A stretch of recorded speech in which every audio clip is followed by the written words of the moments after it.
I am pleased to welcome the President of the European Commission, Ursula von der Leyen, to the European Parliament for the annual State of the European Union address. Thank you, dear Ursula, for being with us today and for your engagement with this House.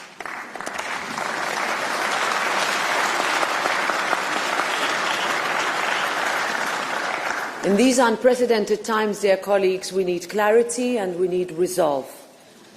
We need a Europe that takes responsibility for its security, a Europe that makes it easier for businesses and that protects jobs by simplifying our processes and cutting unnecessary red tape, a Europe that is fairer for families, workers and women, that ensures safer streets for our children, and a Europe that stands up for the democratic values that define us on the world stage. When the world too often feels like it is on fire with Russia's aggression against Ukraine, the horrific situation in Gaza and the Middle East, a redefined transatlantic relationship and more engagement of Europe across the world, this Parliament and the people we represent are very eager to hear how Europe can step up with new and bold ideas. And I know that this, as always, will be a lively and energised debate, and that it will be based on mutual respect, protecting the dignity of this House. So, dear President, dear Ursula, the floor is yours.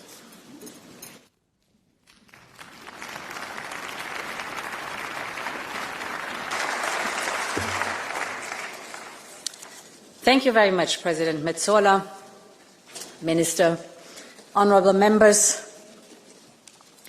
Europe is in a fight for a continent that is whole and at peace, for a free and independent Europe, a fight for our values and our democracies, a fight for our liberty and our ability to determine our destiny for ourselves. Make no mistake, this is a fight for our future. And I thought long and hard about whether to start this State of the Union address with such a stark appraisal. After all, us Europeans are not used to or comfortable with talking in such terms, because our union is fundamentally a peace project. But the truth is that the world of today is unforgiving, and we cannot varnish over the difficulties that Europeans feel every day. They can feel the ground shift beneath them. They can feel things getting harder, just as they are working harder. They can feel the impact of the global crisis, of the higher cost of living. They feel the speed of change affecting their lives and their careers. And they worry about the endless spiral of events they see on the news, from the devastating scenes in Gaza to the relentless Russian barrage on Ukraine. We simply cannot wait for this storm to pass. This summer showed us that there is simply no room or no time for nostalgia. Battle lines for a new world order based on power are being drawn right now. So yes, Europe must fight for its place in the world, in which many major powers are either ambivalent or openly hostile to Europe, a world of imperial ambitions and imperial wars, a world in which dependencies are ruthlessly weaponized.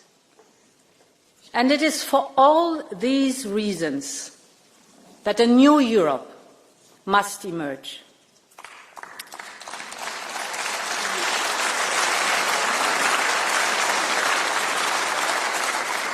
And honourable members, this must be Europe's independence moment. I believe this is our union's mission, to be able to take care of our own defence and security, to take control over the technologies and energies that will fuel our own economies, to decide what kind of society and democracy we want to live in, to be open to the world and choose partnerships with allies, old and new. Ultimately, it is about having the freedom and the power to determine our own destiny. And we know we can do it, because together we have shown what is possible when we have the same ambition, unity and urgency. I must say I've lost count of the number of times that I was told that Europe could not do this and could not do that, in the pandemic, on the recovery plan, on defence, on supporting Ukraine, on energy security, and the list goes on. Every time Europe stood united and made it. And we need to do the same now. So, honourable members, the central question for us today is a simple one. Does Europe have the stomach to fight? Do we have the unity and the sense of urgency, the political will and the political skill to compromise? Or do we just want to fight between ourselves, be paralysed by our divisions? That is what all of us have to answer. Every member state, every member of this House, every commissioner, all of us. And in my eyes, the choice is very clear. So my pitch today is a pitch for unity. Unity between member states. Unity between European institutions. Unity between the pro-European democratic forces of this House.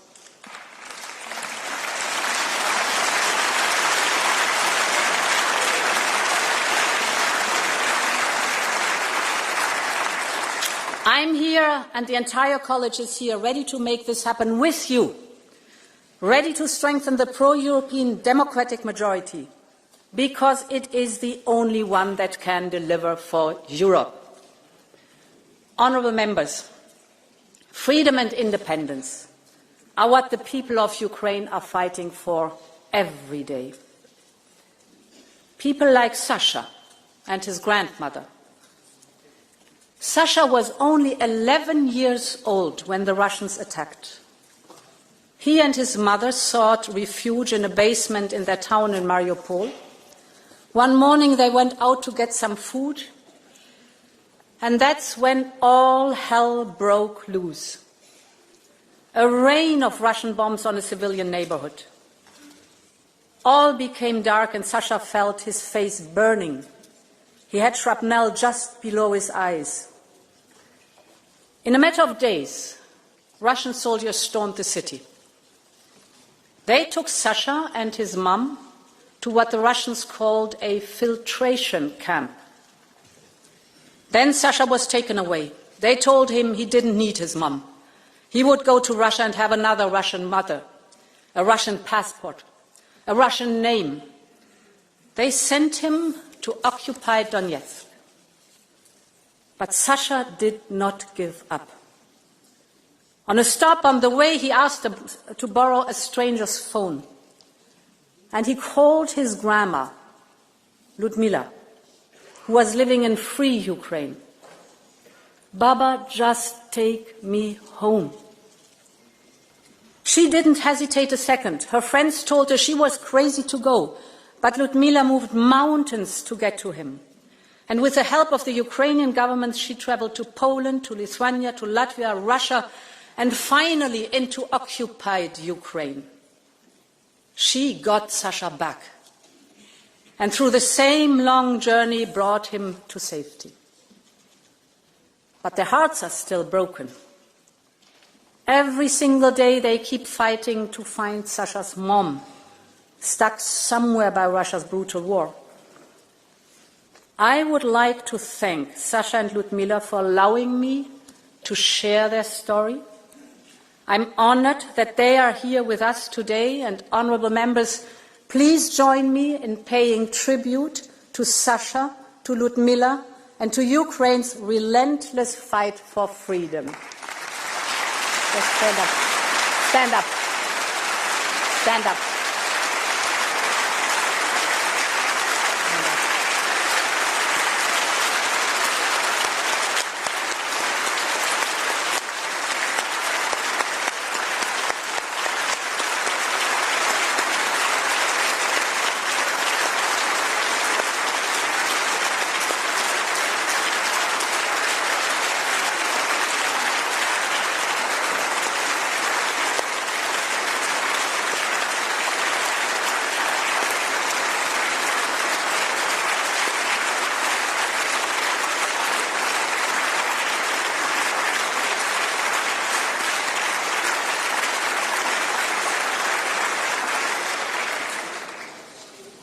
Sadly, Sasha's story is far from unique. There are tens of thousands more Ukrainian children whose fate is unknown, trapped, threatened, forced to deny their identities. We must do everything in our power to support Ukraine's children. And that is why I can announce that, together with Ukraine and other partners, I will host a summit of the International Coalition for the Return of Ukrainian Children. Every abducted child must be returned.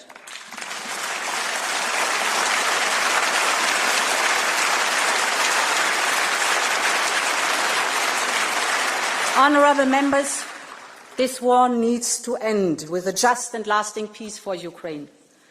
Because Ukraine's freedom is Europe's freedom. The images in Alaska were not easy to digest. But just a few days later, European leaders came to Washington to support President Zelensky and secure commitments. Real progress has been made since then. Just last week, 26 countries in the coalition of the willing said they were ready to be part of a reassurance force in Ukraine or participate financially in the context of a ceasefire. We will continue to support all diplomatic efforts to end this war. But we have all seen what Russia means by diplomacy. Putin refuses to meet President Zelensky. Last week, Russia launched the largest number of drones and ballistic missiles in a single attack. Yesterday, there was a missile attack on a village in Donetsk, targeting people waiting to pick up their pensions. More than 20 were killed. And just today we have seen a reckless and unprecedented violation of Poland and Europe's airspace by more than 10 Russian Shahid drones. Europe stands in full solidarity with Poland.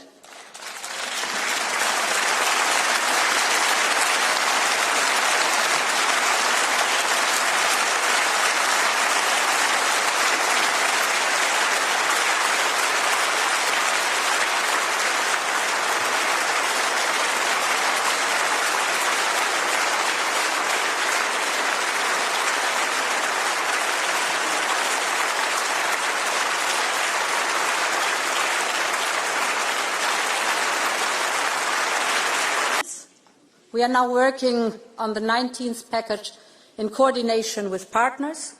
We're particularly looking at phasing out Russian fossil fuels faster. We're looking at the shadow fleet and at third countries. And at the same time, we need more support for Ukraine. No one has contributed as much as Europe. Close to 170 billion euros of military and financial aid so far. And more will be needed. And it should not only be European taxpayers who bear the brunt of this. This is Russia's war, and it is Russia that should pay.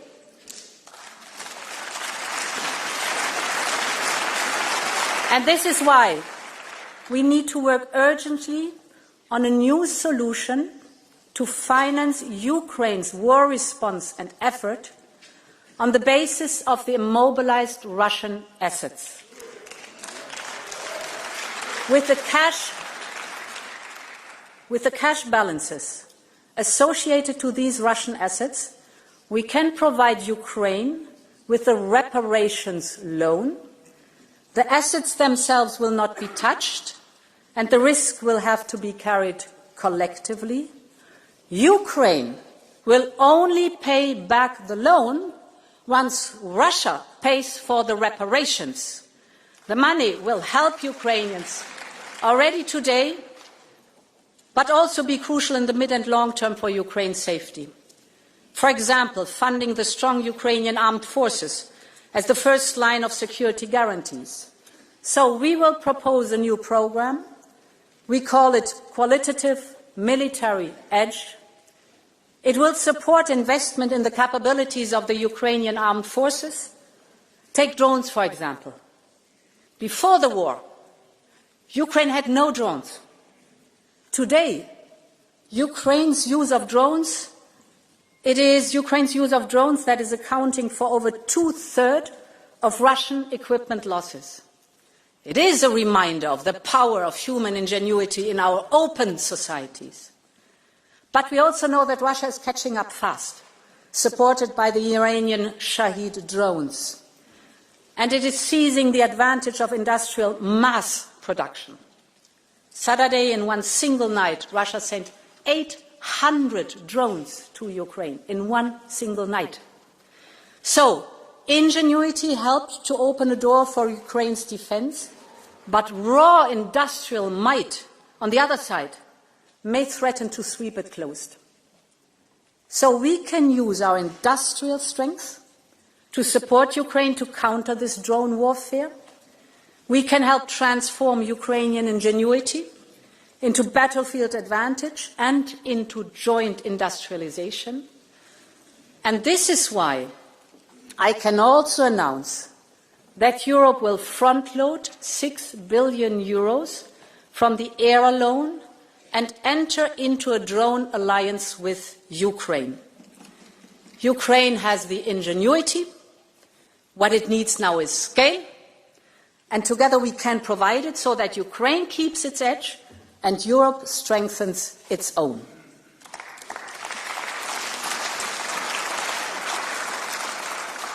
Mesdames et Messieurs les députés, Honourable members, Putin's war economy will not stop, even if the war does.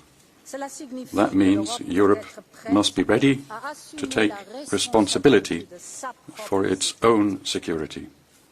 Of course, NATO will always be essential, but only a strong and credible European defence posture will be able to guarantee our security.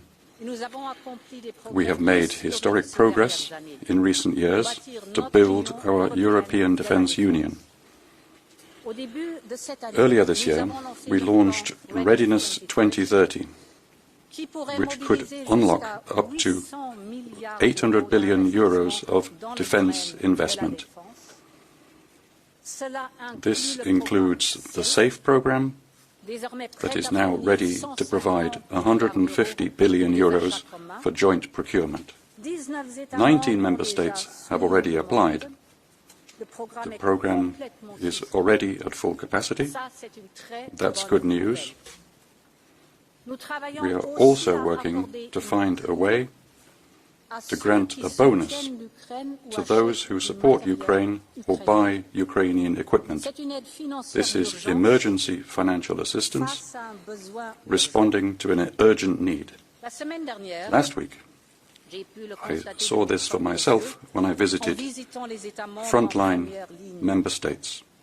They know best the threat that Russia poses. And there is no doubt, Europe's eastern flank keeps all of Europe safe, from the Baltic Sea to the Black Sea.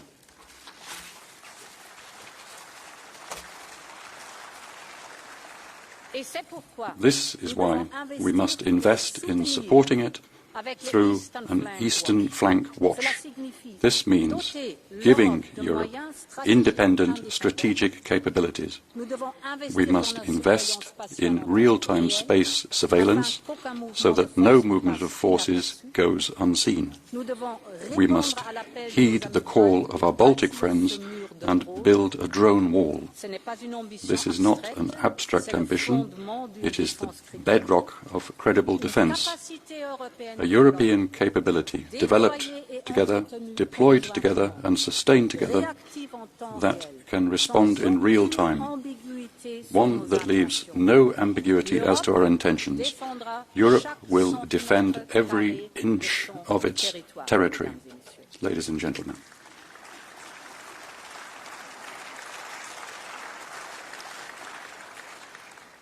In every country I visited, I heard the same message. There is no time to waste. At the next European Council, we will therefore present a clear roadmap for getting new common defence projects off the ground, for setting clear goals for 2030, and for creating a European defence semester. Because 2030 is tomorrow, and it's today that Europe must get ready. Members, when we talk about independence, we're talking about choosing our destiny. That is what Ukraine is fighting for. And that is what all Europeans deserve. Because Europe is an idea, the idea of freedom and mutual strength. This was the idea that drove the post-1989 generation, when East and West came together.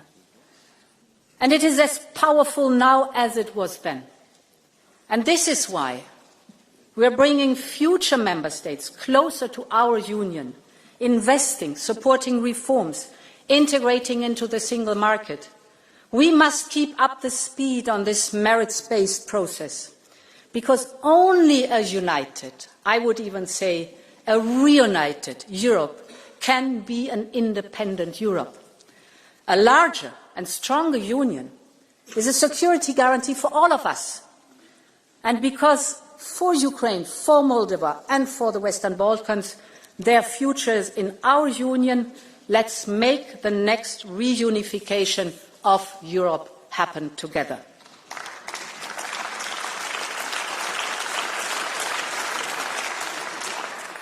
Honourable members, what is happening in Gaza has shaken the conscience of the world. People killed while begging for food. Mothers holding lifeless babies. These images are simply catastrophic. So I want to start with a very clear message. Man-made famine can never be a weapon of war.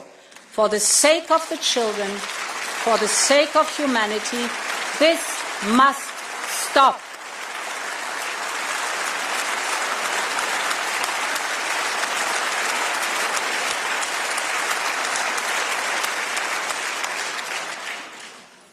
This is also part of a more systematic shift in the last month that is simply unacceptable. We have seen the financial suffocation of the Palestinian Authority. The plans for settlement project in the so-called E1 era, which would easily cut off the occupied West Bank from East Jerusalem. The actions and statements by the most extremist ministers of the Israeli government, which incite violence. All of this points to a clear attempt to undermine the two-state solution, to undermine the vision of a viable Palestinian state, and we must not let this happen.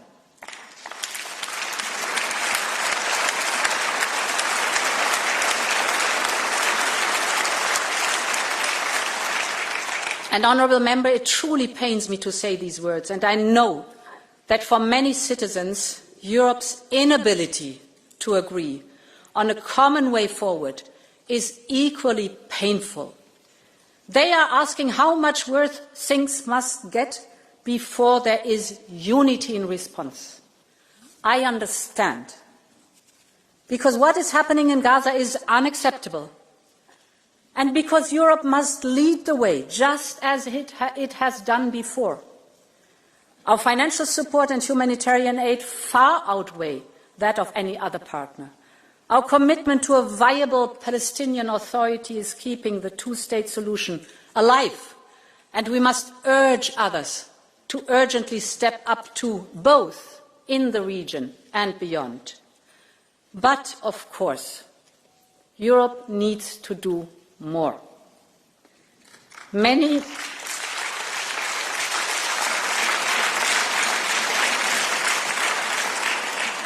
member states have moved ahead on their own.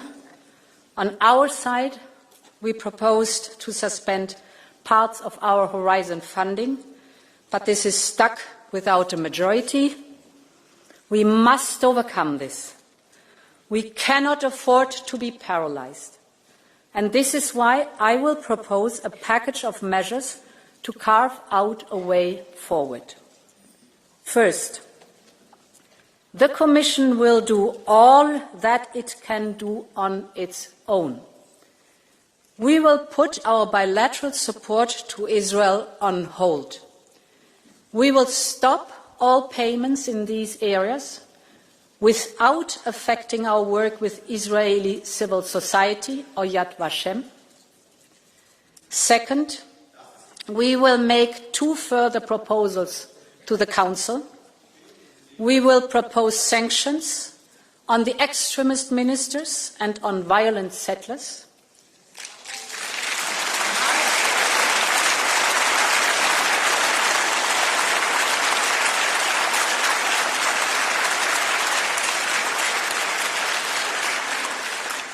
And we will also propose a partial suspension of the association agreement on trade-related matters.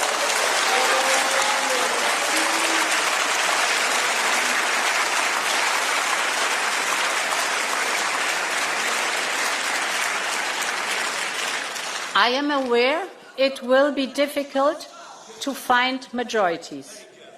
And I know that any action will be too much for one and too little for others. But we must all take our own responsibility. Parliament, Council, Commission. My third point, we will set up a Palestine donor group next month, including a dedicated instrument for Gaza reconstruction.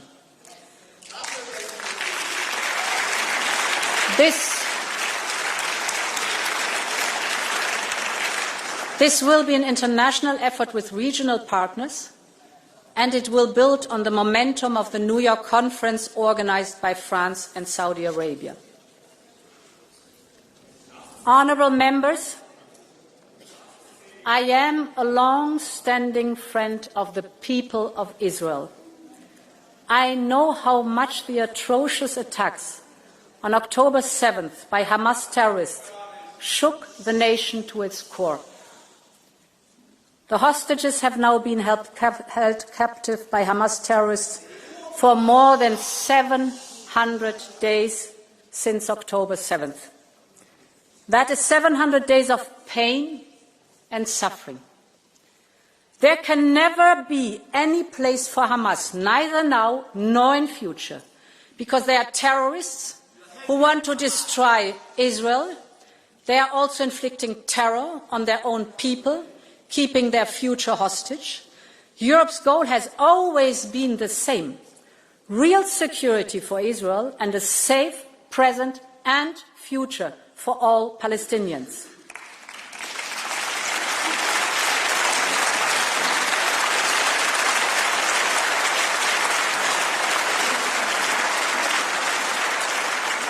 And that means that hostages must be released, that there should be unrestrained access to all humanitarian aid, and that there must be an immediate ceasefire. But in the longer term, the only realistic peace plan is based on 2 states, living side by side in peace and security, with a secure Israel, a viable Palestinian Authority, and the scourge of Hamas removed. That is what Europe has always stood for. And it is time to come together and help make this happen.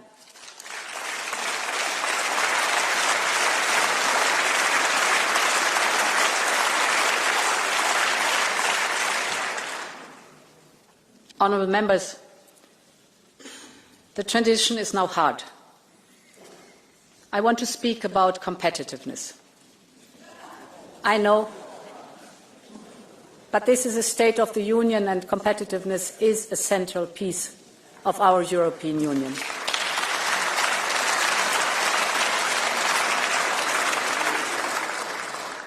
Europe's independence will depend on its ability to compete in today's turbulent times. We have everything it takes to thrive here in Europe, from our single market to our social market economy. But we know the economic and geopolitical headwinds are strong, and I just talked about it. And we have seen how dependency can be used against us. And this is why we will massively invest in digital and clean tech. With more to come in our future Competitiveness Fund and a doubled horizon, our research and innovation programme, and we are tackling the key bottlenecks identified by the Draghi report. That's from energy to capital, from investment to simplification. We have held strategic dialogues with key industries: cars, chemicals, steel, pharmaceuticals, defence, agriculture. In each sector, the message is the same. To protect jobs, we need to make business in Europe easier.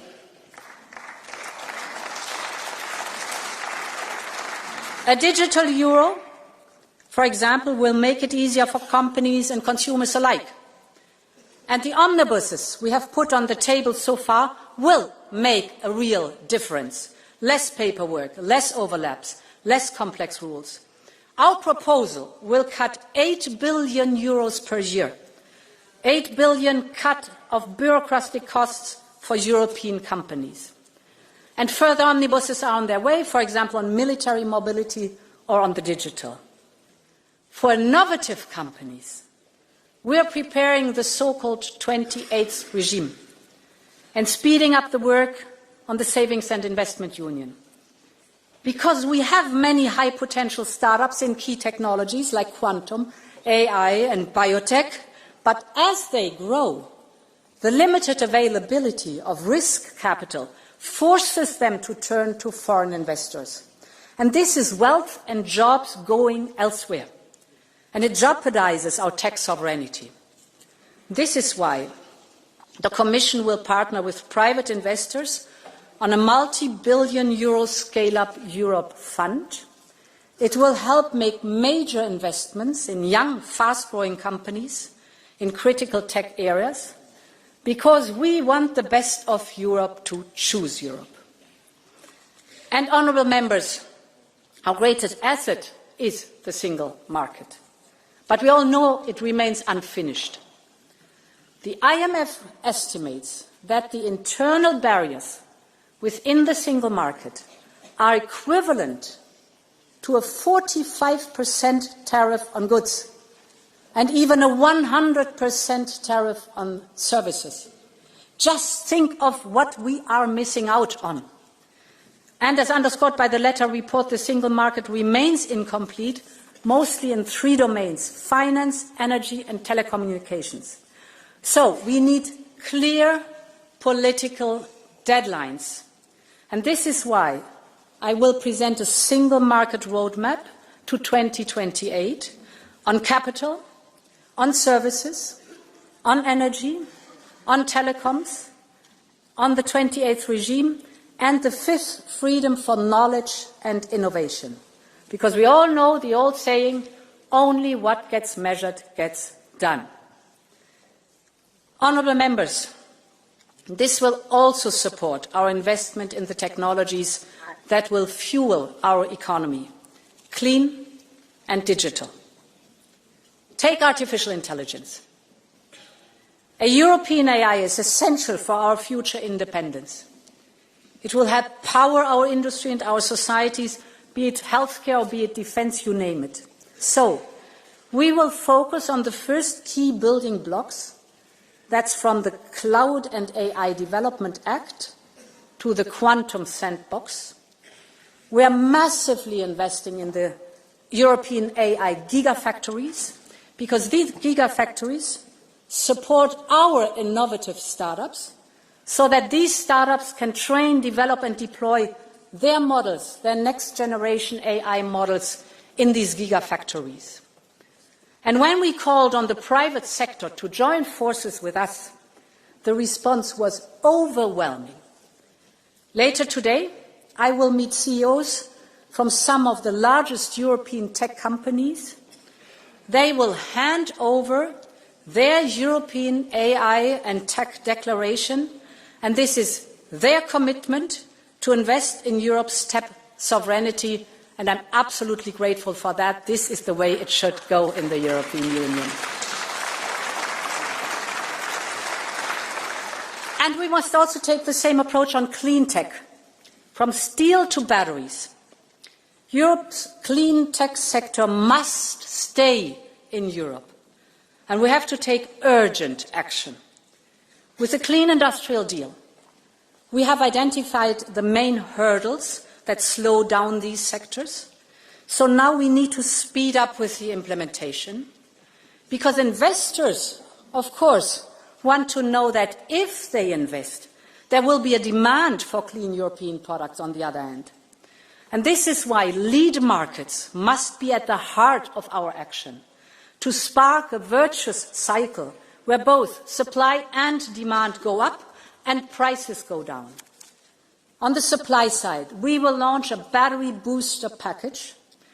This will put 1.8 billion euros up for equity to boost production in Europe. You know that batteries are key enablers of other clean tech, especially electric vehicles. So this goes to the heart of our economic independence. On the demand side, we must urgently drive demand for European industrial leadership in clean tech. And this is why we will introduce a Made in Europe criteria in public procurement.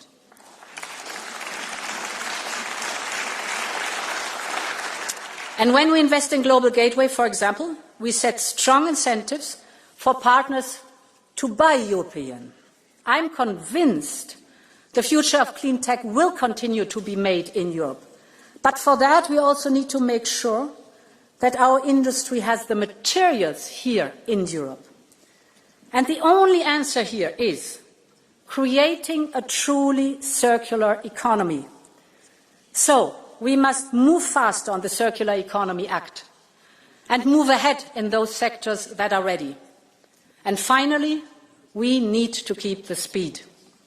So the Commission will propose an Industrial Accelerator Act for the key strategic sectors and technologies.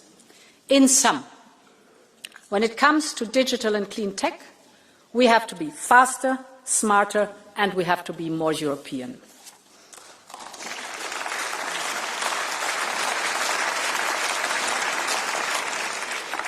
Honourable members, already today, low-carbon sources account for over 70% of our electricity.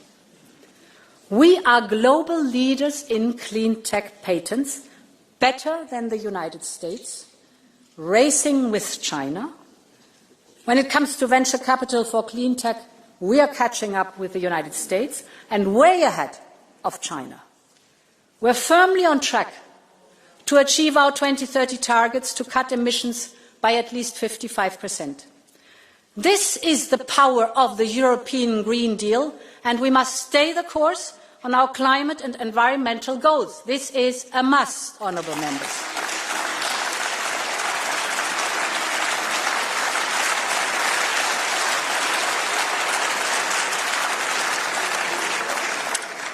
And the science is very clear. And the economic and security case is equally compelling. In fact, this transformation is central to our push for independence, because it reduces our energy dependency, because circular production limits our strategic dependencies, and because it creates front-runner industries that can export the solutions to others. When I speak to the Global South, from Africa to India to the Central Asia, they are looking for solutions. These are rapidly evolving markets, and the jury is still out for who will dominate these markets of the future. We are the ones who can meet the growing demand for solutions, but it's not a given.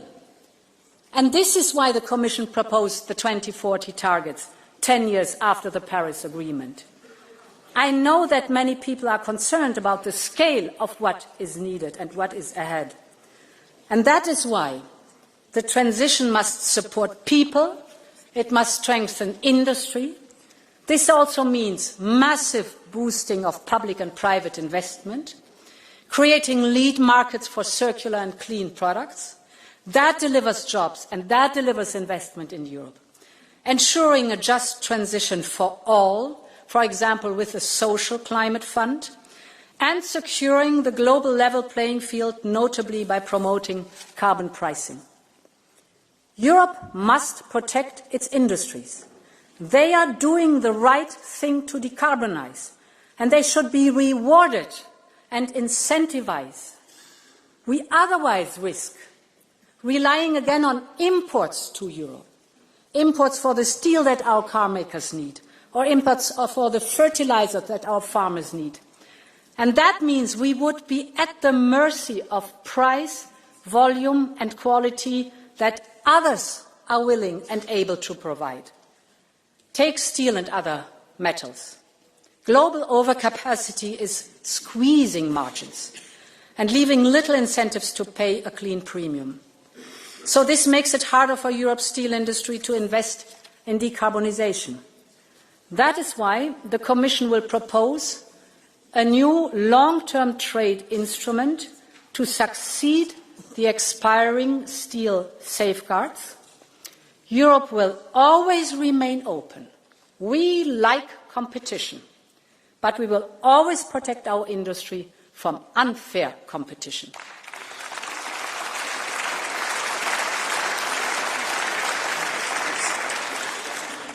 Honourable members, when we talk about competitiveness, we talk about jobs.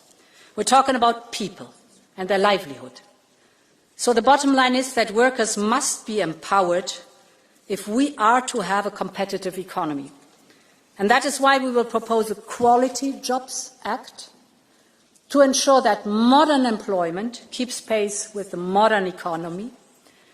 And this is important because we know how hard times have been for so many families, how costs have rocketed up, how people are making sacrifices to make ends meet. This is a matter of basic social justice. This is why we urgently need an ambitious European anti-poverty strategy. We will lay out our plan to help eradicate poverty by 2050, backed by a strong child guarantee to shield our children from poverty.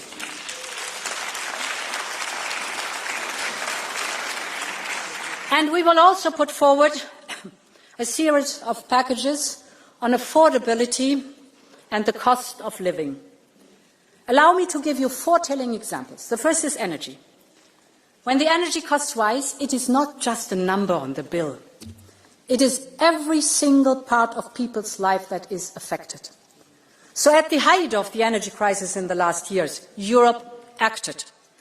And thanks to that common effort, we quickly managed to stabilize prices and secure supply.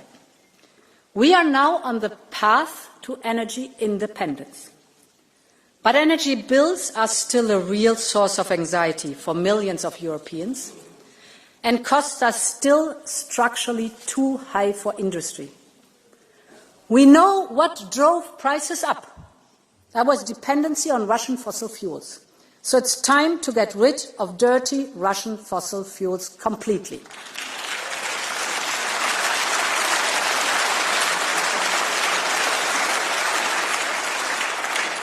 And we know what brings prices down, and that is clean, homegrown energy. We need to generate more homegrown renewables with nuclear as a base load, but we also need to urgently modernize and invest in our infrastructure and our interconnectors. This is why we will propose a new grids package to strengthen our grid infrastructure and speed up permitting. And to go with that, I'm presenting today a new initiative called Energy Highways. We have identified 8 critical bottlenecks in our energy infrastructure that goes from the Orson Strait to the Sicilian Canal. We will now work to remove these bottlenecks one by one. We will bring governments and utilities together to address all outstanding issues because Europeans need affordable energy right now. And honourable members, a home is not just 4 walls and a roof. It is safety. It is warmth. It's a place for family and friends. It is belonging. But for too many Europeans today, home has become a source of anxiety. It can mean debt and uncertainty. The numbers tell a painful truth. House prices are up by more than 20% since 2015.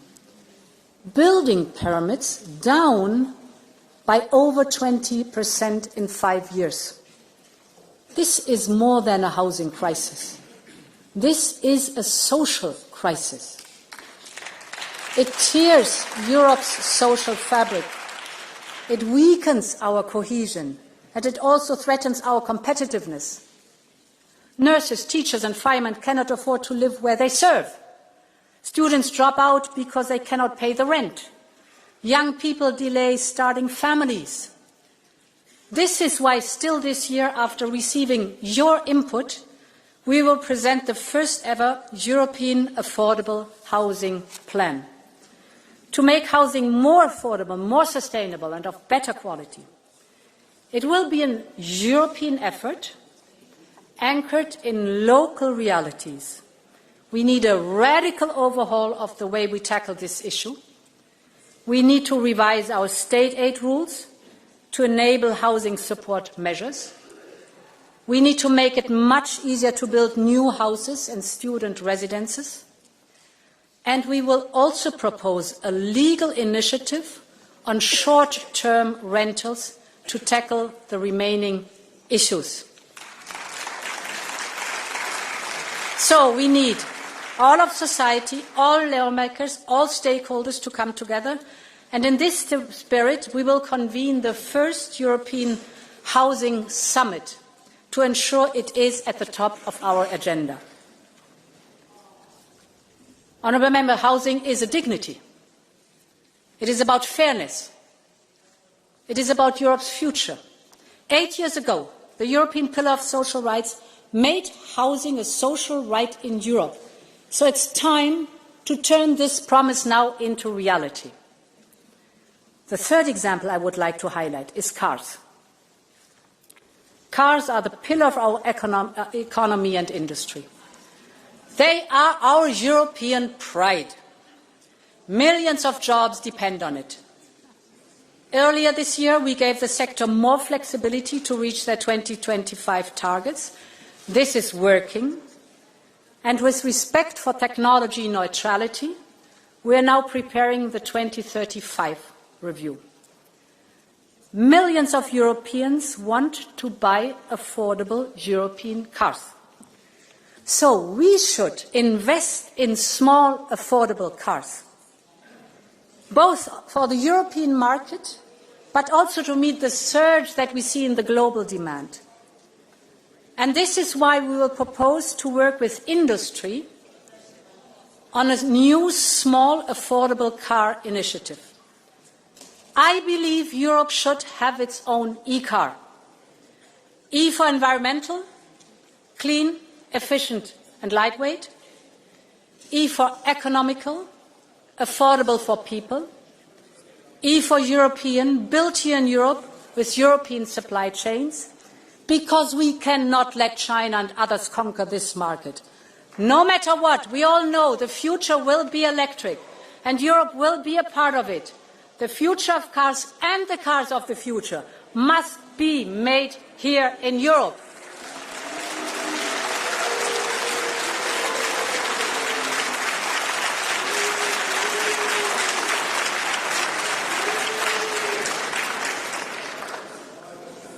Honourable Member, the final example I want to highlight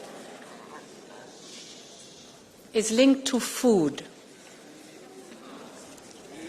In Europe, we have access to high-quality food that our outstanding farmers and fishers produce at affordable prices. They are also the custodians of our lands and oceans, our biodiversity, the key to our food security.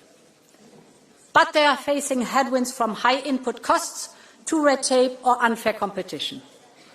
We're acting on all those fronts. We have simplified the CAP, less paperwork, more trust. We have ring-fenced income support in the next MFF and made sure that funding can be topped up by national and regional envelopes. But our farmers need fair competition and a level playing field. This is essential.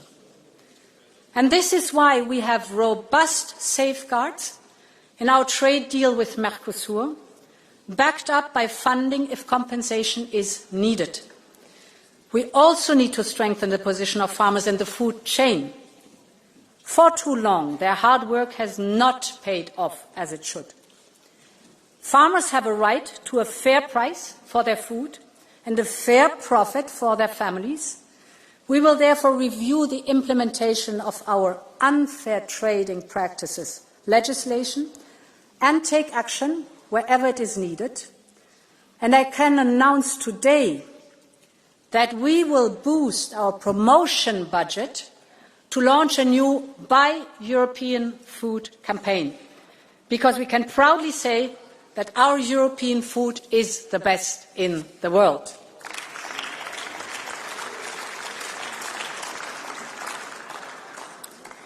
Honourable Members, when we talk about competitiveness and independence, we must talk about our relations with the United States. I've heard many things about the deal agreed in summer. I understand the initial reactions, so allow me to be as clear as I can. Our trading relationship with the United States is our most important. We export over 500 billion euros worth of goods every year. Millions of jobs depend on it. And as President of the Commission, I will never gamble with people's jobs and livelihoods. This is why we did a deal to keep market access for our industries. And we ensured that Europe got the best possible deal out there. We have put our companies at a relative advantage because some of our direct competitors face much higher tariffs from the US. Yes, their baseline might be lower, but when you account for the exceptions that we secured and the additional rates which others have on top, we have the best agreement without any doubt. But I want also to be crystal clear on one point. Whether on environmental or digital regulation, we set our own standards, we set our own regulation. Europe will always decide for itself.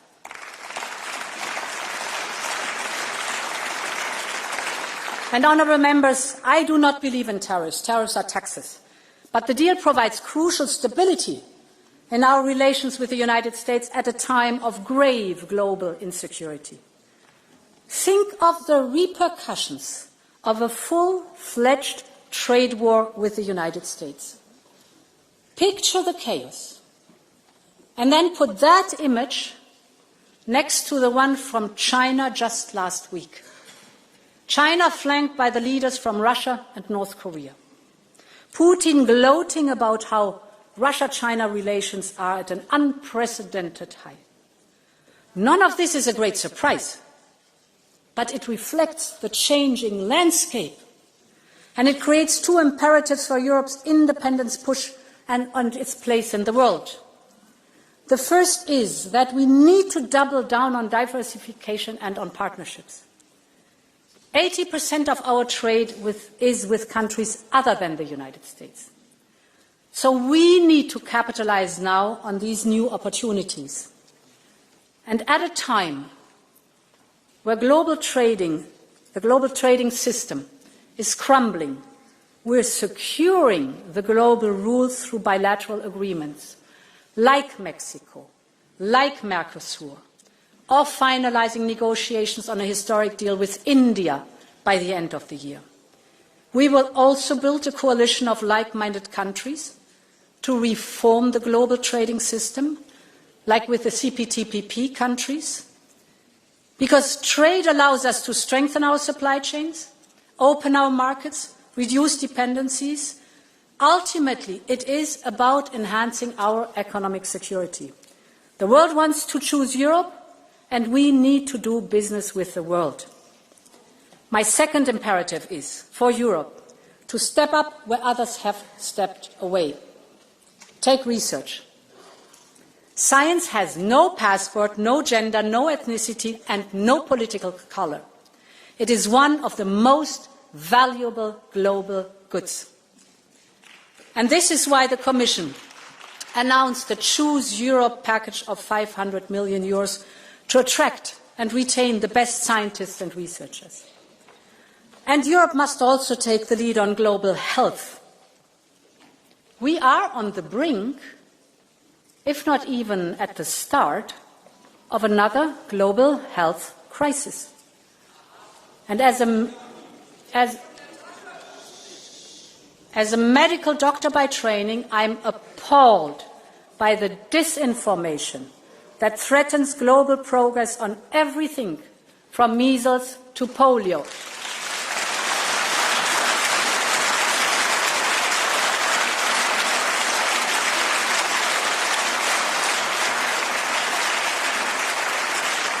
And this is why today I can announce that the European Union will head a new global health resilience initiative, because the world is looking to Europe and Europe is ready to lead.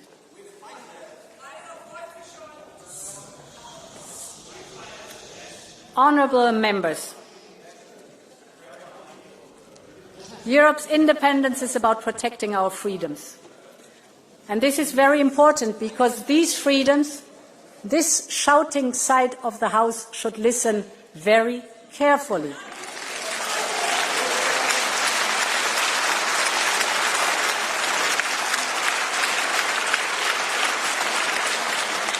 Listen very carefully. Can you please stop? Can you please stop?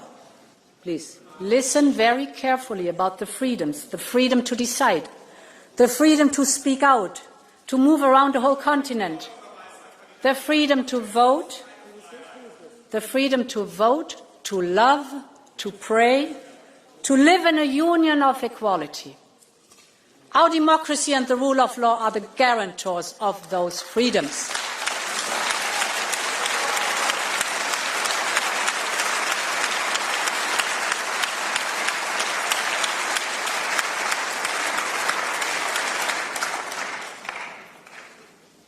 This is why we have done so much to strengthen our tools and step up enforcement. We built a new rule of law cycle that ensures that problems are detected early and solved through engagement. We need an integrated annual cycle of the rule of law, a common rhythm, clear milestones, and contributions from all institutions. And our focus must be to close the existing loopholes. We have strengthened the link between funds and the respect of the rule of law, and with the next long-term budget, we will go even further. Respecting the rule of law is a must for European funds now and in future.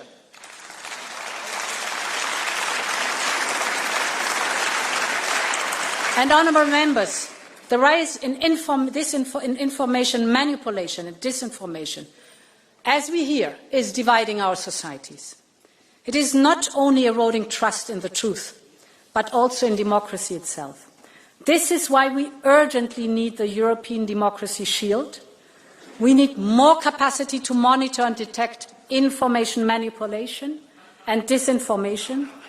So we will set up a new European Centre for Democratic Resilience. This will bring together the expertise and capacity of member states and neighbouring countries. You obviously are fearing this new centre.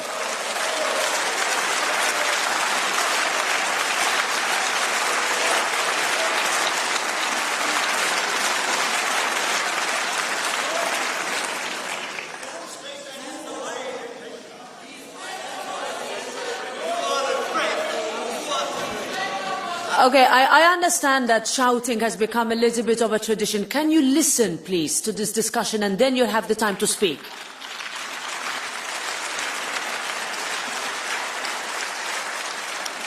In some communities across Europe, traditional media are struggling. In many rural areas, the days of going out for local paper is a nostalgic memory.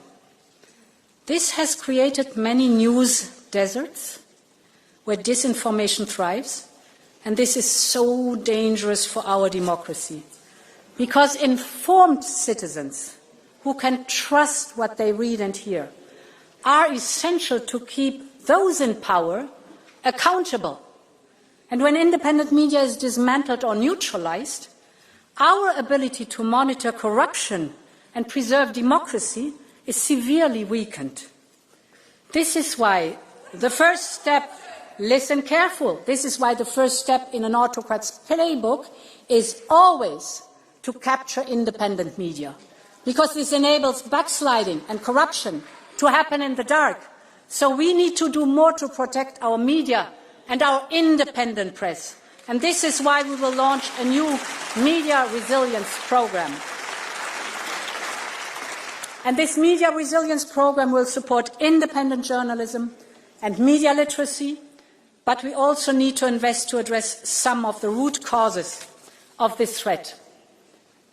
This is why in the next budget we have proposed to significantly boost funding for media.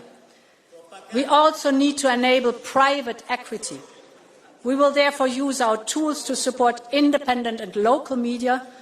A free press is the backbone of any democracy, and we will support Europe's press to remain free despite your shouting.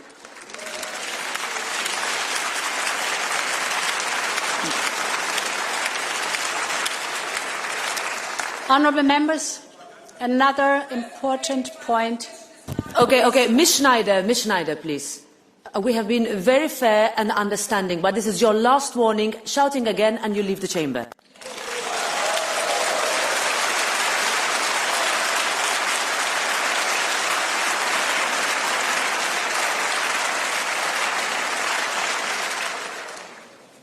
Let's have a look at social media. It has many, many benefits for connecting people. But I would like to raise one very specific topic. And this is the effects of giving our children unfettered access to social media.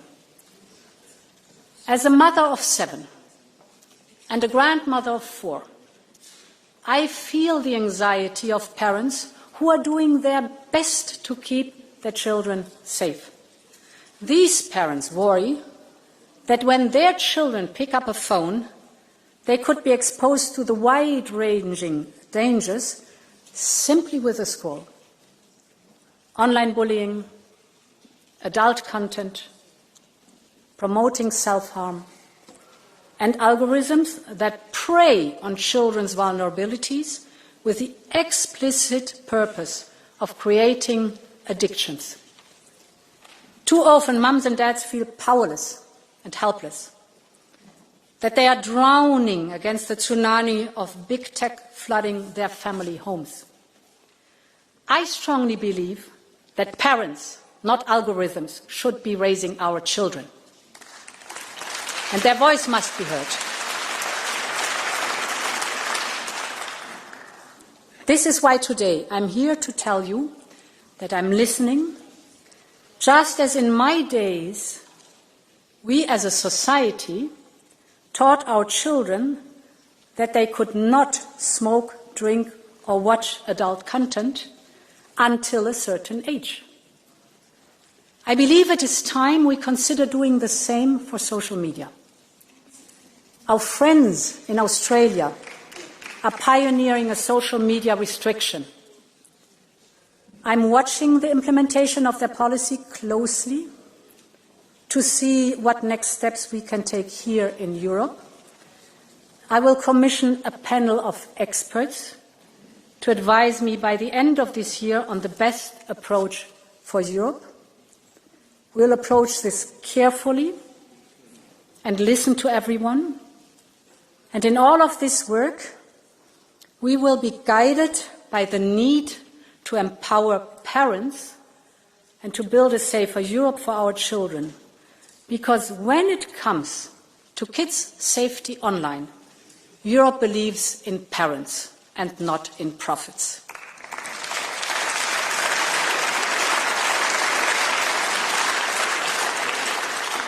Meine Damen und Herren Abgeordnete, Honourable members, our most important task is to protect our democracy.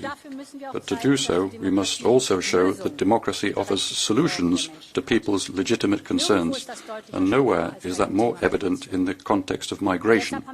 That is why we have proposed to treble funding for migration and border management in the next budget, so that we can manage migration effectively and protect our external borders. But more is clearly needed. The people of Europe have shown that they are willing to help those fleeing war and persecution. But there is a growing sense of frustration stemming from their impression that our rules are being ignored. That is why we need to step up our efforts. We need a system that is humane, but we must not be naive about it. We must be serious about returning rejected asylum seekers to their home countries. We cannot have a situation where only 20% of those who are not allowed to stay actually leave Europe. We therefore need to agree quickly on the common European system for returns. We have no more time to lose. And we must also ensure that we fully implement the Pact on Migration and Asylum as soon as it enters into force. The Pact is strict but fair, and it will only work if everyone plays their part, member states from the north, the south, east and west.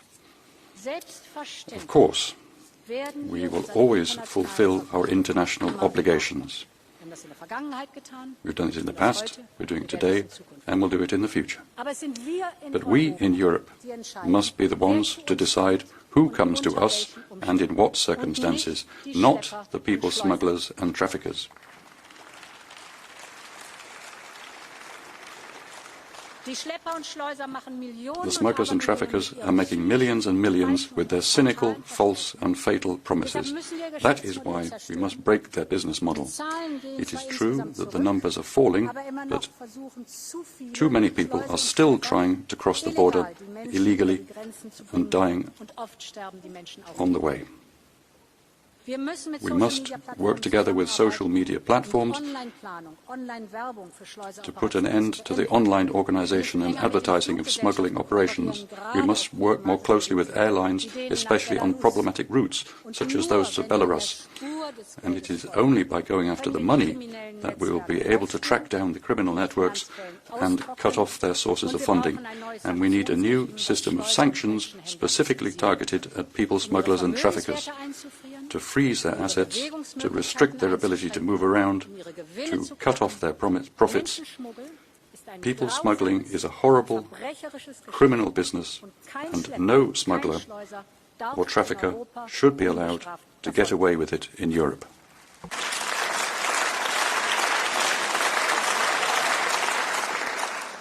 Honourable Member, the point I want to make is simple. If it matters to Europeans, it matters to Europe. This is our enduring duty to deliver. This summer, we all saw the pictures of Europe's forests and villages on fire. More than 1 million hectares were burned. An area around 1/3 of the size of Belgium. The scale of the damage is enormous. And we know it is not a one-off. Climate change is making each summer hotter, harsher, and more dangerous.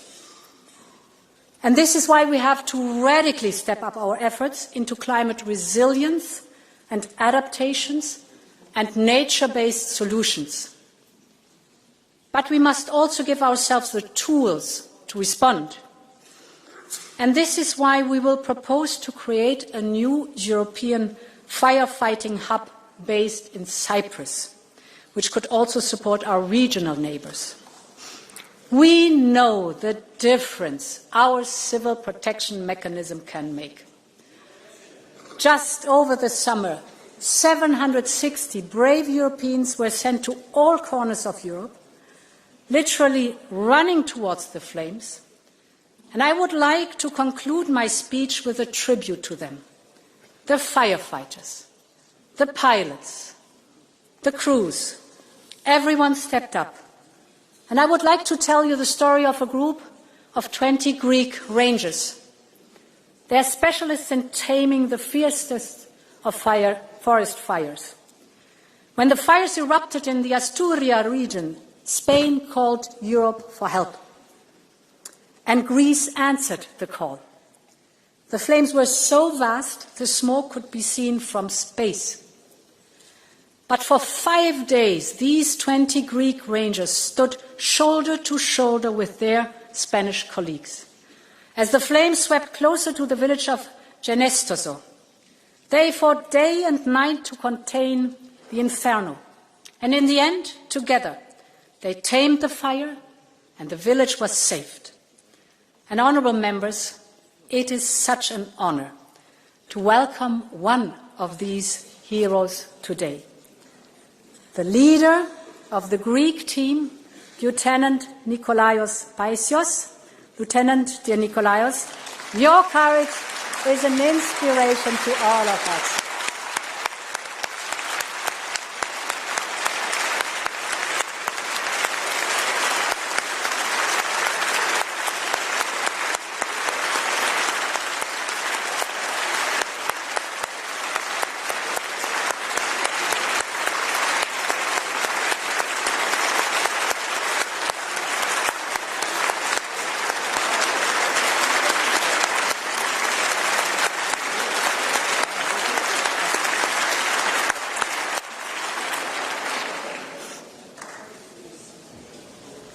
Honourable members, this is Europe as one community. This is the Europe that I love and that you love, we all love. This is the Europe that we must protect at all costs, and we must do that together. I want to work with this House and with all pro-European democratic forces to deliver for Europe. I'm working on legislative packages to empower this pro-European majority. And I'm so delighted, dear Roberta, that we have managed to renew the framework agreement between the Commission and the Parliament. This will only strengthen our cooperation. And it will be an enabler for us to work on the real reforms that are needed. Because I support the right of initiative of the European Parliament. And I believe that we need to move. I believe that we need to move to qualified majorities in some areas, for example, in foreign policy. It is time to break free from the shackles of unanimity. The point is that we need to make sure that our union is faster and can deliver. Because this is how we can win the fight together, to deliver Europe's independence moments.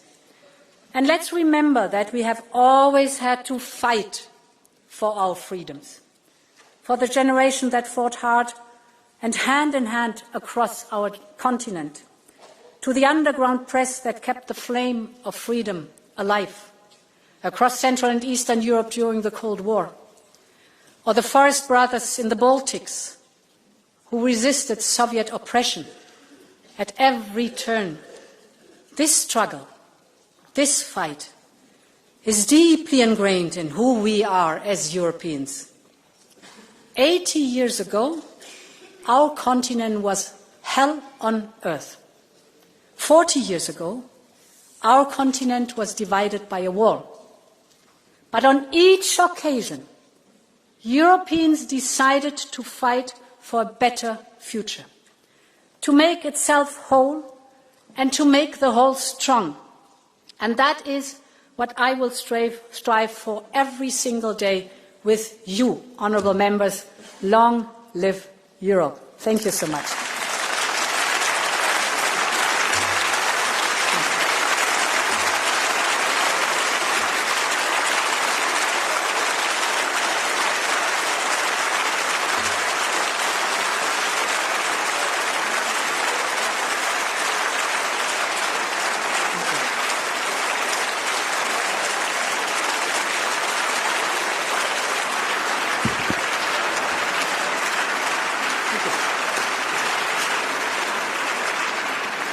Thank you, President von der Leyen. And now we move to the speakers for the political groups, starting with the chair of the EPP group, Manfred Weber. Can I please ask you to take your seats? Go ahead, Mr. Weber. Madam President of Parliament, President of the European Commission, dear colleagues, this summer was not an easy summer for Europe. It was Alaska, a missing Europe. It was Gaza, a totally split Europe. It was the US trade deal, not easy. Forest fires. Draghi criticizing the economic policy. Pooh. It was really not easy. And it's now easy to stand here in this plenary and criticize. I think a lot of colleagues after me will do so. They criticize Commission, Commission President, Council. I will not do like this. I believe we only can win trust if we trust in us. And that's why my first message is that people can count on what EPP promised in the election campaign. We voted in Bucharest for our projects, for our priorities. We won the elections. And the Commission is now delivering. A fleet of omnibuses started. A return regulation is on the table. SAFE programme on defence. We have 18 sanction packages and the Tunisian agreement. And the fence in Greece and Poland are protecting our external border. We have illegal migration numbers reduced by 80%. A lot happened in the last months. It's not perfect at all, but we start to deliver, and I want to thank the Euro Commission for their work.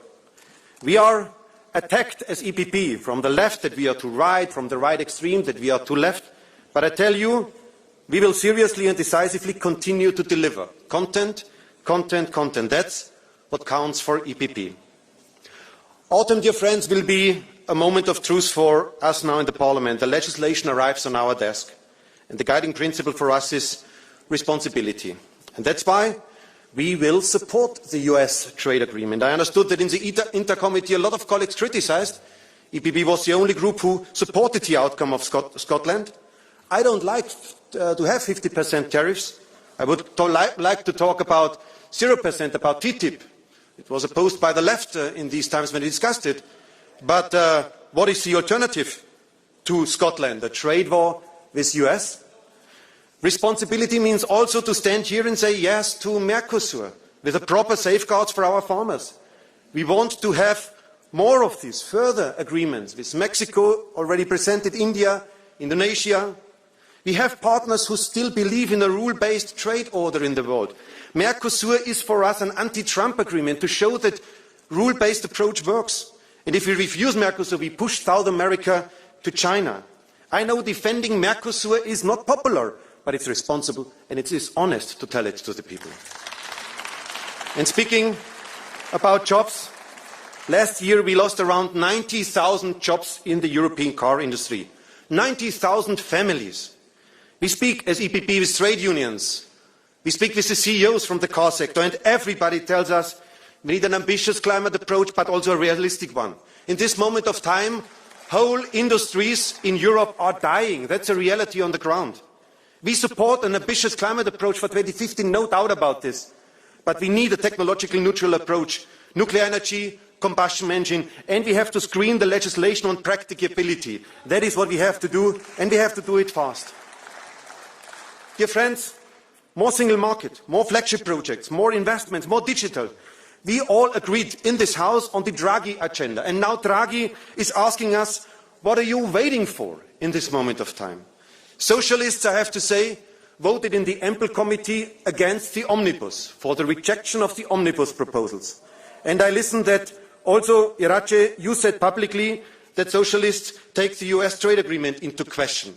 You don't know whether you will support it or not. I tell you, this behavior is splitting the platform. This is exactly what is harming the European agenda. We have to deliver now, and that's why we have to be honest in this plenary now. Prime Minister Fredriksson, a socialist leader, stood here in July and presented the agenda for the Danish presidency. She spoke about competitiveness, about stopping illegal migration and security. Key pillars. She asked us to be strong on less bureaucracy and migration. There are two sides of the socialist reality, I have to say. There is the socialists of Sanchez and there is the socialists of Fredriksson in today's Europe. And I hope that we don't see the Spanish political reality spreading to Europe. I tell you, nearly all votes during this week proposed CBAM, Future of Agriculture Policy, Public Procurement, Waste Directive, all votes this week are based on a platform agreement on the committees. That's a reality in our House. It works. Europe does not need another ideological fight in the centre. What we need now are solutions. And we have to act fast, dear colleagues. On the return regulation, Fredriksson again, asking us to be partner for the Danish presidency. On the return regulation, Commission presented the regulation in the first 100 days in office. And it took another 100 days to nominate a rapporteur in the European Parliament. And now we have foreseen the return regulation vote in December, at the end of the Danish presidency. Sorry, dear colleagues, that's not the way how we should work. We must speed up. People ask from us solutions at this moment of time. And allow me to underline also on the historic moment we are in. Ukraine confirmed, the Alaska event confirmed that the red carpet for Putin ends up in the most brutal attacks against civilians we ever saw. That's a reality. And on Gaza, enough is enough. Hamas is a terrorist organization, no doubt about this, but hunger can never be a weapon. The reality of summer, dear friends, in these historic issues is that we are, as Europeans, alone in a stormy world order. Nobody on global stage is currently listening to us. I said it, on Gaza, totally split Europe. So how can we change this? Dear colleagues, the idea that national sovereignty exists is a Potemkin's village. It is not real. Kohl, Mitterrand and Delors understood this reality on economic terms. They created a single market and the euro. They made us strong. European integration not revocable. And now Merz, Macron, Tusk and all the others must create the same for foreign affairs and for defence. To bring the European integration another step forward and make it non-revocable, as our Commission President presented today. We cannot allow Orban and crazy Fico that they turn the European Union into a foolish organisation, dear colleagues. And just a final point on the nationalists, because we are attacked from both sides. One word to the nationalists at the end. The nationalists here in this House applaud to America first. They are friends of American tech billionaire Musk. Sorry. They are friends. Nationalists applaud to America first. And they are friends of American tech billionaire like Musk. They follow the agenda of the tech money. The reality is nationalists are not patriots. They turn Europe into a colony of Silicon Valley and Washington, even worse, of Moscow. And that's why we will never allow this, dear friends, never allow this. We love Europe. We love the European way of life. Europe is not weak. Europe is as strong as we make it. And that's why Europe must lead now. We are in front of a European autumn of truth. The EPP is ready. Now, I give the floor to the chair of the S&D group, Irache Garcia Perez.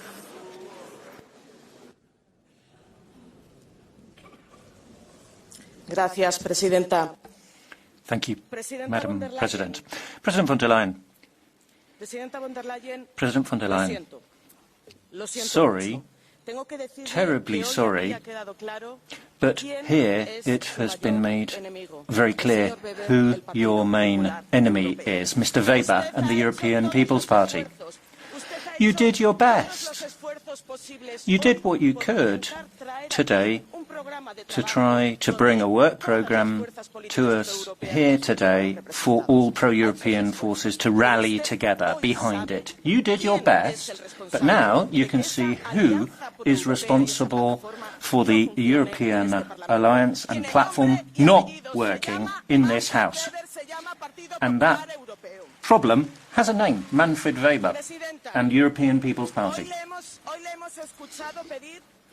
Today, we heard you call for urgency and unity, but the question echoing through the streets of Europe is another one. Where is Europe? Because the urgency and unity which we need cannot come at the expense of ambition or the interests of European citizens. Where was Europe when you signed an unfair deal with Trump? Accepting 15% tariffs without any retaliation is unacceptable.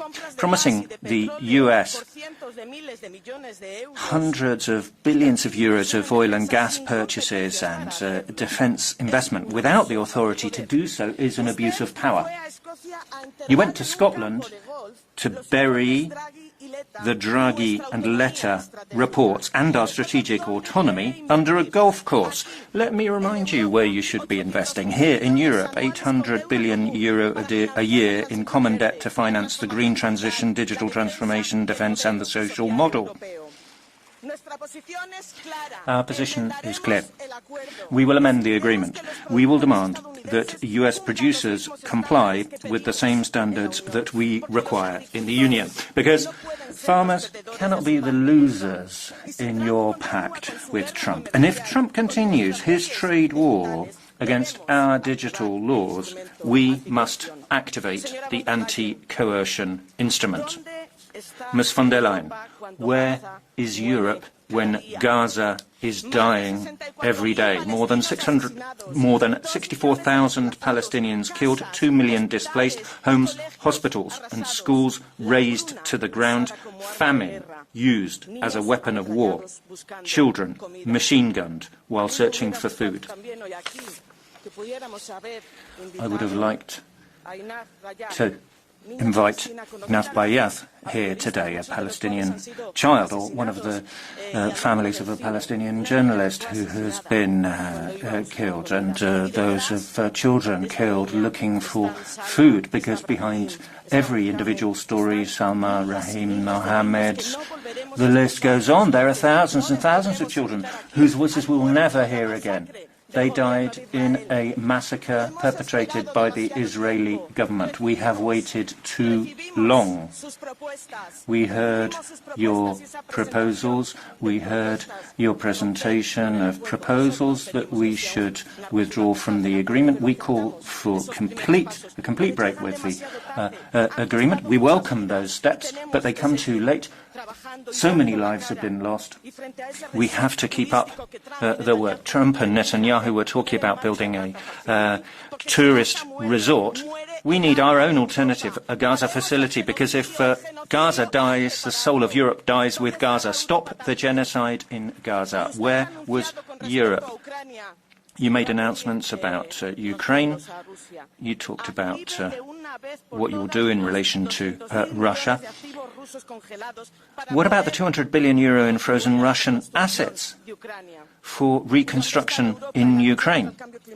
Where was Europe in the fight against climate change this summer when part of Europe burned?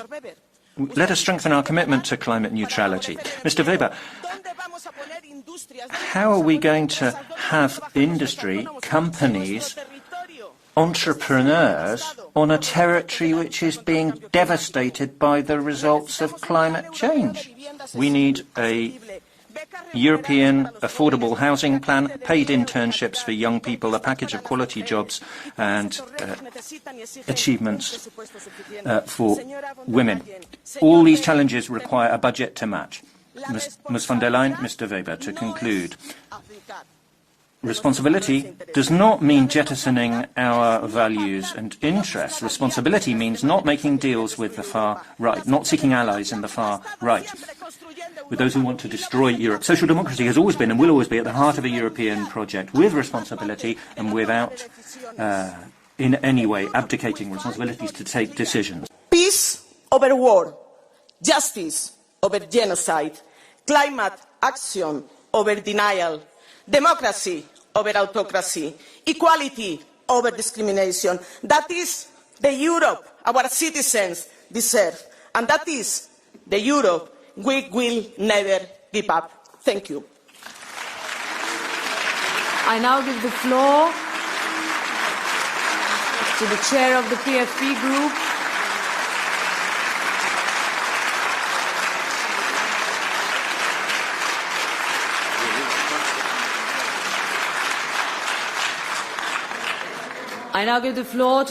PFP group, Jordan Bardella. Merci, Madame la Présidente. Thank you, Madam President. Colleagues, Madame la Présidente von der Leyen, President von der Leyen, in the name of millions of French people, I ask you a simple question. What interests are you actually defending? What interests are you defending when you are imposing on France, which is the second largest economy in Europe, in the Mercosur agreement will increase unfair competition for farmers and will mean that we'll have products on our plates which don't respect the drastic standards you impose on farmers. What you are proposing to cut tariffs on Chinese vehicles, and you're preventing our constructors to make combustion and hybrid vehicles by 2035. And when you want to define the European rules qui prive la France des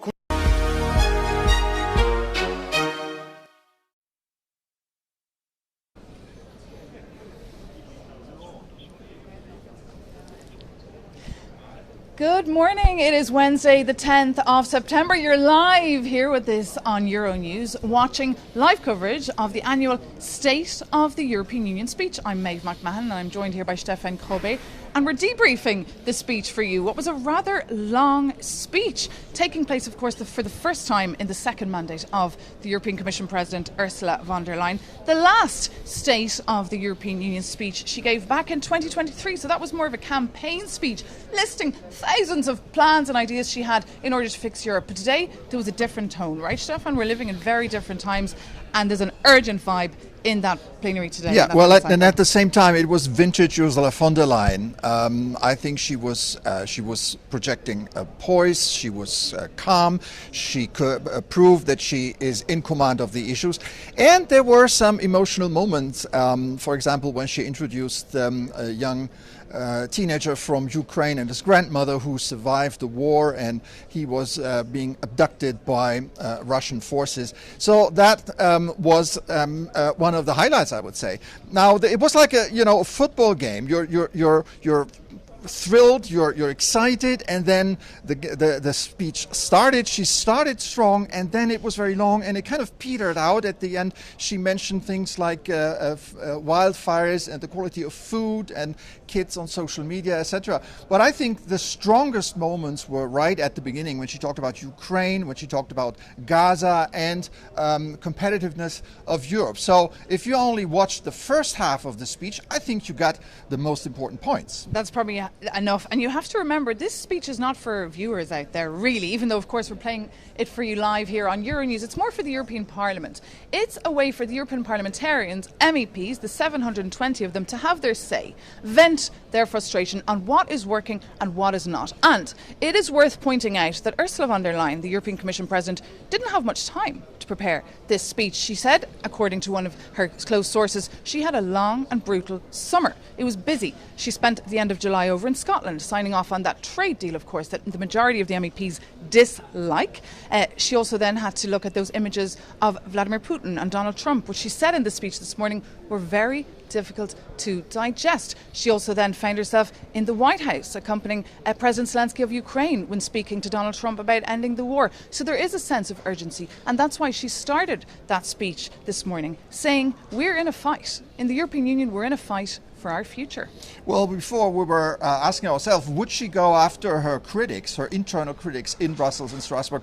Would she go after Europe's adversaries around the world? And I think she did this. And very subtly, she made sure that she's not carrying responsibility alone. Yes, she's the president of the European Commission, but she also said, we're in this fight together, and everybody has their responsibility. People in the Parliament, people in the member states, the Council, and of course the Commission itself. So the very first sentence, I think, set the stage for everything when she said Europe is in a fight for its own independence and fight for a prosperity and all the good things that Europe stands for, because Europe is not only about firefighting crises, but it's about values. And I think she made that point very clearly.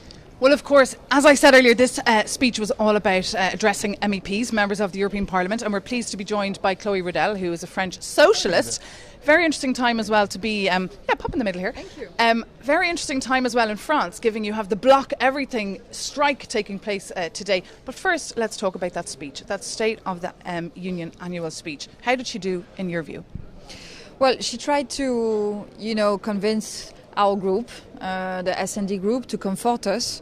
But just after her, Manfred Weber gave a speech that was in contradiction with many things that she said. So we will see. But you can notice that today, at the left of the hemicycle, in the S&D group, we all wore red to shed a red line to denounce the lack of action of the European Union against Israel and what's happening in Gaza. And you mentioned Manfred Weber. Just to remind our viewers, that's of course the head of the European People's Party here in the European Parliament, because now, as we speak to you live here from Strasbourg, the heads of the political groups are having their opportunity to address the points that they did not like in that speech. And later again, we will hear from the Commission President Ursula von der Leyen again addressing them again. Just you mentioned Gaza. She was quite strong on Gaza. Usually she omits any comments on Gaza. Were you pleased with what she said today and the idea that she might address or reopen this association agreement? What she said is a real progress. It's true, she announced a partial suspension of the Israel-EU association agreement on trade matters. She also announced sanctions against ministers of the Israeli government and violent settlers. So it is a progress. Of course, we would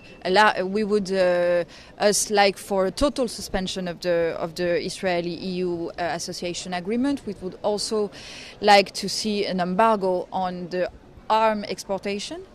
But we can. There is progress here, so it's good, and we will see if those words translate effectively into concrete acts. But she has been accused of being too soft on Israel in the past, right? And I think today she came out as strong as she could possibly be, announcing the cut of funding for Israeli officials by saying that the civil society would not be harmed. But she also said whatever she says. She said at one point, for some people it's going to be not enough, and for others it's being too much. The problem is that it comes very late. We have now 70,000 people dead in Gaza, among which 2/3 are children and women. So it comes very late to announce now the partial suspension of the Israel-EU association agreement. Of course, it comes amid a division of the EU member states on this issue. There is some progress this morning, but it comes very late, so we will stay mobilized on this issue. But I think that this is a very critical time for Europe. We cannot be weak in those times where we can see a rise of authoritarianism around the world. We cannot be weak in front of Donald Trump or in front of Putin, so we need some action. And we can see that what von der Leyen has done over the past year is very different to her past mandate. She has been weaker, and so we hope today that she will change her policy. She did not clearly denounce the agreement with the US in her speech this morning. We oppose strongly this agreement because we think it is a humiliation. And you talk about the trade deal, right? Yes, and the majority of European citizens think it is an humiliation as well. So we need to go back on this deal, and we will see what comes next after her speech. We certainly will. Well, thank you so much, Chloe Redall. As we speak as well, our reporters over in Brussels and here in Strasbourg are live blogging on all the various content of that speech. And of course, the atmosphere in the hemicycle this morning was interesting. There was booing on some side, there was heckling on the other, and I'm joined now by Herman Tertsch. He's from the Spanish Vox party, so the far right of the group. You weren't dressed in red today, and there was a lot of booing and heckling. First takeaways of that speech? Well, I think it's quite distressing. On the other side, amazing how von der Leyen, who has been really, it's a history of a failure. She failed continuously with the ministries in Germany, and now she has the most catastrophic failure that we can imagine, and she comes up there with all the plans, all the money she wants to spend, and so on. So what would you do if you were delivering that speech, Herman Tertsch, this morning? What would you have focused on? What would have been your top line? I would rather, first of all, not to blame Israel for a war that Israel didn't start, first of all. Then not to blame Israel for the famine that is being provoked by Hamas, stealing all the help that is coming into Gaza. That's the first point. So that she wants to be now keeping the left on track. Von der Leyen is quite a story. Then most of the things should be the solution is rather in the opposite of the direction we are taking. No, I mean she has.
Risque de s'effondrer. Alors mesurons l'urgence. Alors oui, Madame la communication, plus de règlements. À la préférence 2028. J'ai envie de vous dire, si on peut aller plus vite, alors allons plus vite. Et nous serons à vos côtés là encore. Chers collègues, nous avons agi sur la simplification, c'est très bien. Mais ça ne peut pas être notre seul agenda législatif. Parce que le rapport Draghi, c'est du concret. De l'emploi, de la croissance, une vie meilleure pour tous les Européens. Le rapport Draghi, c'est aussi un espoir. L'espoir d'une Europe qui fait rêver ses citoyens avec de grands projets industriels et technologiques. On doit retrouver à l'échelle européenne la fierté du Concorde, de l'Airbus, de la fusée Ariane. Alors mettons le paquet sur le spatial et mettons le paquet pour que le prochain géant de l'IA soit européen. On a tous les atouts pour ça. On a l'intelligence, on a la technologie. Ce qui manque, c'est des investissements européens pour les entreprises européennes. Ce qui manque, c'est aussi la vision et peut-être pire encore, la capacité politique. Alors, de la même manière que l'économie change, que le monde change, nos règles de gouvernance doivent changer. On le voit bien aujourd'hui. On est trop lent, on n'est pas assez efficace.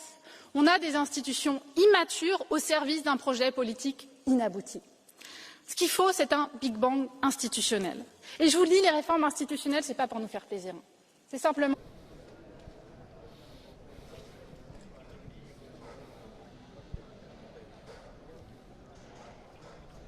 If you've just joined us, you're live here on Euronews. I'm Maeve McMahon. I'm joined with Stefan Kobe here in Strasbourg. Excuse me now to our viewers for that technical glitch. We were just speaking to Herman Tertsch. He's a Spanish Vox MEP. He was expressing his disgust with that State of the European Union speech that Ursula von der Leyen was addressing this morning. The 720 MEPs, of course, in this House. Not all of them were there present, but many were. The atmosphere was electric, if you like. There was mixtures of cheers and boos, but overall, as you said earlier, Stefan Kobe, you felt that she gave it her best and she was succinct and to the point, and she made it clear that it's a really urgent time right now because the EU really is at risk of losing relevance on the world stage. I think she made clear what is at stake here for Europe in terms of support for Ukraine, in terms of trying to attempt to end the war in the Middle East, and of course support for ideas that should improve European competitiveness. And then she kind of came up with a bucket list of things that she needed to mention, or she felt that she needed to mention, from food to agriculture to children and firefighters. That was what made the speech particularly long. But I think the core elements of her speech, like support for Ukraine and defence, Gaza and defence, were very strong. The feeling in that speech this morning was that even if there is a ceasefire and if the war in Ukraine does ever end, Europe still needs to stand on its own feet. That's why today there was a big focus on this European readiness by 2030, boosting defence. There was also a lot of mentions of drones, of modern warfare, how drones are playing a huge role in the war in Ukraine, and how Europe can also link in a little bit more with Ukraine when it comes to helping them develop drones. There'll also be incentives for European countries if they buy Ukrainian drones. So that is, I really feel, one of the top lines from that speech today, as opposed to a couple of years ago we were standing here saying that the European Green Deal was Europe's man on the moon moment. Today it's defence. It's turning this soft power into a military might. Stefan. Yeah, absolutely. This is the one of the many announcements she made during the speech. 600 billion euros for a drone alliance together with Ukraine. Those were some strong points, and I think she surprised the audience with some of her announcements. Indeed, and the potentiality of a social media ban for the under-16s like in Australia. But for more, you will have to take a look, of course, at our live blog, www.euronews.com. You can also download our app or take a look at Brussels, my love, this weekend as well on Euronews. Stefan and I will be bringing you all the latest and getting reactions from the speech. But for now, thank you so much for watching. Take care and stay with us here on Euronews for a news round update. Thank you.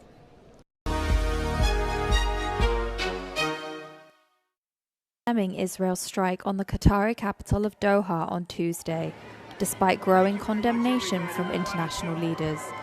The Trump administration said Israel's action was unilateral and that it was unfortunate that Qatar, a key US ally, was targeted.